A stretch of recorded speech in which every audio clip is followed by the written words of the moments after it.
खबर अयोध्या से आ रही है, जहां प्रशासन की तरफ से बड़ा फैसला लिया गया है। राम मंदिर और पंचकोशी परिक्रमा मार्ग की परिधि में नॉनवेज की बिक्री पर पूरी तरह से रोक लगा दी गई है। यह बैन केवल होटल, ढाबे और दुकानों तक नहीं है, बल्कि ऑनलाइन खाना डिलीवरी करने वाली कंपनियों पर भी लागू होगा। प्रशासन ने इस बारे में होटल संचालकों, दुकानदारों, गेस्ट हाउस, होम स्टे और ऑनलाइन फूड डिलीवरी कंपनियों को आदेश दे दिया है। नियमों का उल्लंघन करने पर सख्त कार्रवाई की चेतावनी दी गई है। अयोध्या धाम और राम मंदिर उसके आसपास के क्षेत्रों में मांस मुद्रा की बिक्री पर पहले से ही बैन है, लेकिन कुछ होटल और गेस्ट हाउस और होम स्टे इसका पालन नहीं कर रहे थे। टूरिस्ट को ऑनलाइन प्लेटफॉर्म से नॉनवेज मंगाकर परोसा जा रहा था और इसी को देखते हुए प्रशासन ने अब राम मंदिर और आसपास के क्षेत्रों में ऑनलाइन नॉनवेज डिलीवरी पर भी रोक लगा दी है। राम मंदिर क्षेत्र और लगभग 15 किलोमीटर के पंचकोशी परिक्रमा मार्ग के एरिया में यह नियम लागू होगा।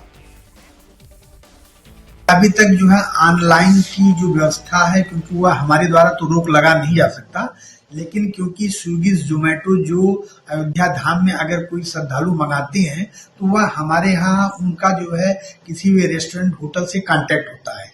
तो हम जो है होटल, रेस्टोरेंट को हिदायत दिए हैं कि अगर स्विगी और या जोमेटो ऐसी कोई भी फूड डिलीवरी वाली संस्था अगर नॉनवेज को जो है मंगा रही है तो कृपया उसको न देने का कष्ट करें।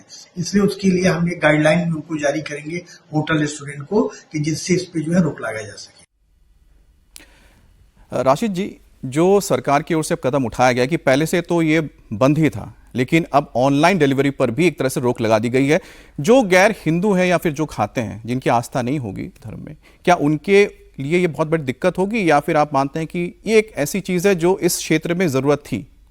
जी देखिए, जहाँ तक धार्मिक आस्था और मान्यताओं का संबंध है, उसके लिए तो ये कदम स्वागत योग्य है कि अगर ऐसा लोगों की वहाँ मानने वाला है। एक इसमें मुझे लगता है, क्योंकि मैंने इसको एक इसका मैंने अध्ययन किया है, एक ये धारणा बड़ी गलत है कि समुदाय विशेष जो है वो नॉनवेज खाता है और समुदाय विशेष जो है वो नहीं खाता है। अगर हम देश में इस समय देखें कि नॉनवेज खाने का तो करीब 70% लोग नॉनवेज का कंजम्पशन करते हैं, सरकारी स्टडीज में आंकड़ों में मौजूद है। और वो बहुत से ऐसे राज्य हैं, चाहे वो कश्मीर हो, चाहे वो बंगाल हो, वहाँ पर आप देखेंगे 70-80, तमिलनाडु 70-80% जो है वो वहाँ की जो रहने वाले हैं वो नॉनवेज खाते हैं। तो ये नॉनवेज का किसी धर्म विशेष या समुदाय विशेष से वैसा लिंक नहीं है। अगर आप उसको देखें, अगर आप उस चश्मे से देखते हैं तो एक राजनीतिक मामला आ जाता है कि लगता है कि किसी के खान पान के तरीके के ऊपर उसके ऊपर रोक लगाई जा रही है, बंदिश लगाई जा रही है।